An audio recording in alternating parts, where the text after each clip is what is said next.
Hi hello ನಮಸ್ಕಾರ welcome to our YouTube channel. ಇವತ್ತಿನ ವಿಡಿಯೋದಲ್ಲಿ ನಾವು ವಾಲ್ಮೀಕಿ ಯಾರು, ಇವರು ರಾಮಾಯಣವನ್ನು ಬರೆಯಲು ಕಾರಣವಾದರು ಏನು, ಮತ್ತು ವಾಲ್ಮೀಕಿಯ ಜೀವನ ರಹಸ್ಯದ ಬಗ್ಗೆ ತಿಳ್ಕೊಳ್ಳೋಣ.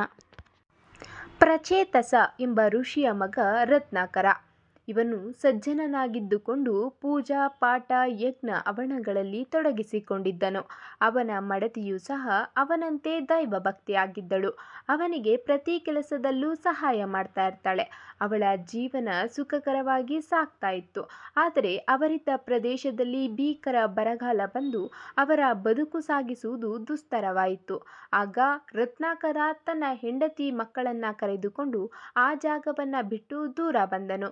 ನಂತರ ರತ್ನಾಕರ ಒಂದು ಬೇಟೆಗಾರರ ಜನಾಂಗ ವಾಸಿಸುತ್ತಿದ್ದ ಅರಣ್ಯಕ್ಕೆ ಬಂದು ಅವರ ಸಹವಾಸ ದೋಷದಿಂದ ಅವನು ಸಹ ಬೇಡರಂತೆ ವಾಸಿಸಲು ಪ್ರಾರಂಭಿಸಿದನು. ಅವನು ವಾಸಿಸುತ್ತಿದ್ದ ಕಾಡಿನ ದಾರಿಯಲ್ಲಿ ಸಾಗುವ ಜನರನ್ನ ಹೆದರಿಸಿ ಅವರ ಹಣವನ್ನ ಕಿತ್ತುಕೊಂಡು ಅದರಲ್ಲಿ ಜೀವನ ಮಾಡತೊಡಗಿದನು. ಬೇರೆ ಜನರನ್ನ ಕಾಡಿಸಿ ಪೀಡಿಸಿ ಹೆದರಿಸಿ ಅವರ ಸಂಪತ್ತನ್ನ ಕಿತ್ತುಕೊಂಡು ಅದರಲ್ಲಿ ಬದುಕಲು ಪ್ರಾರಂಭಿಸಿದನು. ಒಮ್ಮೆ ರತ್ನಾಕರ ಕಾಡಿನ ದಾರಿಯಿಂದ ಹಾದು ಹೋಗುತ್ತಿರುವ ತಪಸ್ವಿಗಳ ಗುಂಪನ್ನ ತಡೆದು ನಿಲ್ಲಿಸಿದನು. ಹಣ ಕೊಡುವಂತೆ ಅವರನ್ನ ಹೆದರಿಸಿದನು. ಆಗ ಆ ತಪಸ್ವಿಗಳು ಅವನಿಗೆ, ಈ ರೀತಿ ಕಂಡವರ ಹಣದಲ್ಲಿ ಬದುಕುವುದು ಸರಿಯಲ್ಲ. ಈ ಥರ ಕೆಟ್ಟದ್ದನ್ನ ಮಾಡಿದರೆ ಖಂಡಿತ ನಿನಗೆ ಕೆಟ್ಟದ್ದಾಗುತ್ತದೆ. ನಿನ್ನ ಪಾಪದ ಫಲವನ್ನ ನೀನೇ ಅನುಭವಿಸಬೇಕಾಗುತ್ತದೆ. ನಿನ್ನ ಹೆಂಡತಿ ಮಕ್ಕಳು ಸಹ ನಿನ್ನ ಪಾಪದಲ್ಲಿ ಪಾಲನ್ನ ತೆಗೆದುಕೊಳ್ಳಲಾರರು ಎಂದು ಎಚ್ಚರಿಸಿದನು. ಆದರೆ ರತ್ನಾಕರ ಅವರ ಮಾತಿನರ್ಥವನ್ನ ಅರಿಯದೆ, ನಾನು ಇಷ್ಟೆಲ್ಲ ಮಾಡುವುದು ನನ್ನ ಹೆಂಡತಿ ಮಕ್ಕಳಿಗಾಗಿಯೇ ತಾನೇ, ಅವರೇಕೆ ನನ್ನ ಪಾಪದಲ್ಲಿ ಪಾಲನ್ನ ತೆಗೆದುಕೊಳ್ಳುವುದಿಲ್ಲ? ಖಂಡಿತ ತೆಗೆದುಕೊಳ್ಳುತ್ತಾರೆ ಎಂದು ಉತ್ತರಿಸಿದನು. ಆಗ ತಪಸ್ವಿಗಳು ನಸುನಗುತ್ತಾ, ಯಾರೂ ಸಹ ನಿನ್ನ ಪಾಪದಲ್ಲಿ ಪಾಲನ್ನ ತೆಗೆದುಕೊಳ್ಳುವುದಿಲ್ಲ. ಅನುಮಾನವಿದ್ದರೆ ಹೋಗಿ ನಿನ್ನ ಹೆಂಡತಿ ಮಕ್ಕಳನ್ನ ಕೇಳಿಕೊಂಡು ಬಾ ಎಂದರು. ರತ್ನಾಕರ ತಪಸ್ವಿಗಳ ಮಾತಿನಿಂದ ವಿಚಲಿತನಾಗಿ ತನ್ನ ಹೆಂಡತಿ ಮಕ್ಕಳನ್ನ ನನ್ನ ಪಾಪದಲ್ಲಿ ಪಾಲನ್ನ ತೆಗೆದುಕೊಳ್ಳುವಿರಾ ಎಂದು ಕೇಳಲು ಮನೆಗೆ ಹೋಗಲು ಮುಂದಾದನು. ಆದರೆ ಅಷ್ಟರಲ್ಲಿ ಅವನ ತಲೆಯಲ್ಲಿ, ನಾನು ಮನೆಗೆ ಹೋಗಿ ಬರುವಷ್ಟರಲ್ಲಿ ಈ ತಪಸ್ವಿಗಳು ಓಡಿ ಹೋದರೆ ಎಂಬ ಅನುಮಾನ ಮೂಡಿತು. ಅದಕ್ಕಾಗಿ ಅವರನ್ನ ಅಲ್ಲಿದ್ದ ಮರಕ್ಕೆ ಕಟ್ಟಿ ಆತುರದಿಂದ ಮನೆಗೆ ಹೋದನು. ಮನೆಗೆ ಹೋಗಿ ಅವನ ಹೆಂಡತಿಗೆ ನೇರವಾಗಿ, ನೀನು ನಾನು ಮಾಡುತ್ತಿರುವ ಪಾಪದಲ್ಲಿ ಪಾಲನ್ನ ತೆಗೆದುಕೊಳ್ಳುತ್ತೀಯಾ ಎಂದು ಕೇಳಿದನು. ಆಗ ಅವನ ಹೆಂಡತಿ ಅವನಷ್ಟೇ ನೇರವಾಗಿ ಇಲ್ಲ ಎಂದು ಹೇಳಿದಳು. ಅವಳೊಂದಿಗೆ, ಏಕೆ ತೆಗೆದುಕೊಳ್ಳುವುದಿಲ್ಲ? ನಾನು ಇಷ್ಟೆಲ್ಲ ಪಾಪ ಮಾಡುತ್ತಿರುವುದು ನಿನ್ನನ್ನ ಮತ್ತು ಮಕ್ಕಳನ್ನ ಸಾಕಲು ತಾನೆ ಎಂದು ವಾದಿಸಿದನು. ಆಗ ಆಕೆ ಅವನಿಗೆ, ನಮ್ಮನ್ನ ಸಾಕುವುದು ನಿನ್ನ ಕರ್ತವ್ಯ, ಅದಕ್ಕಾಗಿ ನೀನು ಪಾಪ ಮಾಡಬೇಕಾಗಿಲ್ಲ. ನೀನು ಬೇರೆ ಕೆಲಸ ಮಾಡಿ ನಮ್ಮನ್ನ ಸಾಕಬಹುದು ಎಂದಳು. ಅವನಿಗೆ ಆ ಕ್ಷಣವೇ, ಯಾರೂ ಸಹ ನನ್ನ ಪಾಪದಲ್ಲಿ ಪಾಲನ್ನ ತೆಗೆದುಕೊಳ್ಳುವುದಿಲ್ಲ. ನಾನು ಮಾಡಿದ ಪಾಪದ ಫಲವನ್ನ ನಾನೊಬ್ಬನೇ ಅನುಭವಿಸಬೇಕಾಗುತ್ತದೆ ಎಂಬುದು ಅರ್ಥವಾಯಿತು. ಕೂಡಲೇ ಆತ ಆ ತಪಸ್ವಿಗಳ ಕಡೆಗೆ ಓಡಿದನು.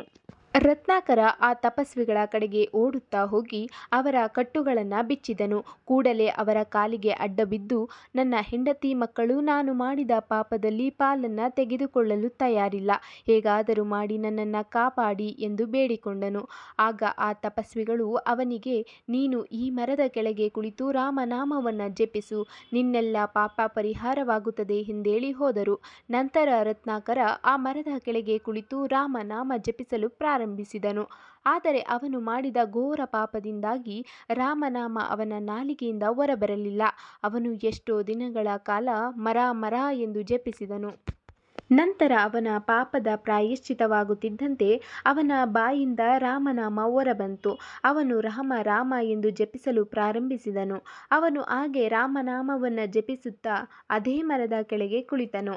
ಅವನ ಮೇಲೆ ಹುತ್ತ ಬೆಳೆದದ್ದು ಅವನಿಗೆ ಗೊತ್ತೇ ಆಗಲಿಲ್ಲ. ಅಷ್ಟರ ಮಟ್ಟಿಗೆ ಅವನು ರಾಮನಾಮದಲ್ಲಿ ಮುಳುಗಿದನು. ಒಂದಿನ ಅವರಿಗೆ ರಾಮನಾಮ ಜಪಿಸಲು ಹೇಳಿದ ತಪಸ್ವಿಗಳ ಗುಂಪು ಅದೇ ಕಾಡಿನ ರಸ್ತೆಯ ಮೂಲಕ ಹೊರಟಿತ್ತು. ಆಗ ಅವರಿಗೆ ಹುತ್ತದಿಂದ ರಾಮನಾಮ ಕೇಳಿಬಂತು. ಆಗವರು ಆ ಹುತ್ತವನ್ನು ಹೊಡೆದು ನೋಡಿದರೆ ಅವರಿಗೆ ಆಶ್ಚರ್ಯವಾಯಿತು. ಅವರ ಕಠಿಣ ತಪಸ್ಸನ್ನು ಮೆಚ್ಚಿ ಅವರು ಅವನಿಗೆ ವಾಲ್ಮೀಕಿ ಎಂಬ ಹೆಸರಿಟ್ಟರು. ಸಂಸ್ಕೃತದಲ್ಲಿ ವಾಲ್ಮೀಕಿ ಎಂದರೆ ಹುತ್ತ ಎಂದರ್ಥ. ನಂತರ ವಾಲ್ಮೀಕಿ ತಮಸಾ ನದಿ ತೀರದಲ್ಲಿ ತನ್ನದೇ ಆದ ಒಂದು ಆಶ್ರಮ ಮಾಡಿಕೊಂಡು ಮಾಡಿಕೊಂಡು ತನ್ನ ಶಿಷ್ಯರೊಂದಿಗೆ ವಾಸಿಸತೊಡಗಿದರು. ಒಂದಿನ ನಾರದ ಮಹರ್ಷಿಗಳು ವಾಲ್ಮೀಕಿಯ ಆಶ್ರಮಕ್ಕೆ ಬಂದು ಶ್ರೀರಾಮ ಚರಿತ್ರೆಯ ಬಗ್ಗೆ ಅಲ್ಪ ಸ್ವಲ್ಪ ವಿವರಿಸಿ ಹೋದರು. ಮಧ್ಯಾಹ್ನದ ಸಮಯದಲ್ಲಿ ವಾಲ್ಮೀಕಿ ಮಹರ್ಷಿಯವರು ಸ್ನಾನ ಮಾಡಲು ತಮಸಾ ನದಿಗೆ ಹೋದರು. ಸ್ನಾನ ಮಾಡಿ ಮರಳಿ ಬರುವಾಗ ಅವರಿಗೆ 2 ಜೋಡಿ ಕ್ರೌಂಚ ಪಕ್ಷಿಗಳು ಕಾಣಿಸಿದವು. ಅವೆರಡು ಬಹಳ ಮುದ್ದಾಗಿದ್ದವು. ತಮ್ಮ ಪ್ರೇಮ ವಿಲಾಪದಲ್ಲಿ ಮುಳುಗಿದವು. ಅಷ್ಟರಲ್ಲಿ ಒಂದು ಬಾಣ ವೇಗವಾಗಿ ಬಂದು ಗಂಡು ಕ್ರೌಂಚ ಪಕ್ಷಿಗೆ ಚುಚ್ಚಿತು. ಅದು ಸ್ಥಳದಲ್ಲಿಯೇ ಸಾವನ್ನಪ್ಪಿತು. ಕಣ್ಣೆದುರು ಗಂಡನ ಸಾವನ್ನ ನೋಡಿ ಹೆಣ್ಣು ಕ್ರೌಂಚ ಪಕ್ಷಿ ಕೂಡ ಎದೆ ಒಡೆದು ಸತ್ತಿತು. ಈ ದೃಶ್ಯವನ್ನ ನೋಡಿ ವಾಲ್ಮೀಕಿ ಮಹರ್ಷಿಯವರ ಮನಸ್ಸು ಬಹಳಷ್ಟು ಮರುಗಿತು. ಅವರು ಆ ಬಾಣ ಬಿಟ್ಟ ಬೇಡನಿಗೆ ಬಹಳಷ್ಟು ಬೈದರು. ಆದರೆ ಆಗ ಅವರ ಬಾಯಿಂದ ಬಂದ ಮಾತುಗಳು ಛಂದಸ್ಸಿನ ಶ್ಲೋಕ ರೂಪದಲ್ಲಿದ್ದವು. ಅದೇ ಕೊರಗಿನಲ್ಲಿ ಅವರು ಆಶ್ರಮಕ್ಕೆ ಬಂದರು. ಅವರು ಆಶ್ರಮಕ್ಕೆ ಬಂದು ವಿಶ್ರಮಿಸಿಕೊಳ್ಳುತ್ತಿದ್ದರು. ಸಂಜೆಯಾಗಿ ಸೂರ್ಯಾಸ್ತದ ಸಮಯವಾಗಿತ್ತು. ಅದೇ ಸಮಯದಲ್ಲಿ ಸೃಷ್ಟಿಕರ್ತ ಬ್ರಹ್ಮದೇವ ಅವರ ಆಶ್ರಮದಲ್ಲಿ ಪ್ರತ್ಯಕ್ಷನಾದರು. ಕರುಣಾಮಯಿ ಹೃದಯದ ವಾಲ್ಮೀಕಿ ಮಹರ್ಷಿಗಳಿಗೆ ಶ್ರೀರಾಮನ ಚರಿತ್ರೆಯನ್ನ ಸಂಪೂರ್ಣವಾಗಿ ಕಾಣುವಂತೆ ಅನುಗ್ರಹಿಸಿದರು.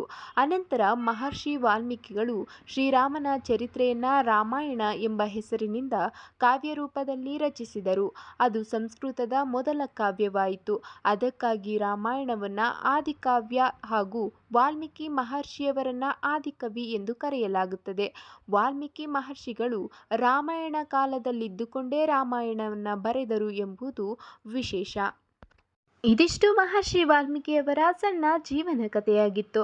ನಿಮಗಿದು ಇಷ್ಟವಾಗಿದ್ರೆ ಇದನ್ನು ಲೈಕ್ ಮಾಡಿ, ಶೇರ್ ಮಾಡಿ, ನಿಮ್ಮ ಅಭಿಪ್ರಾಯವನ್ನು ಕಮೆಂಟ್ ಮಾಡಿ. ಧನ್ಯವಾದಗಳು.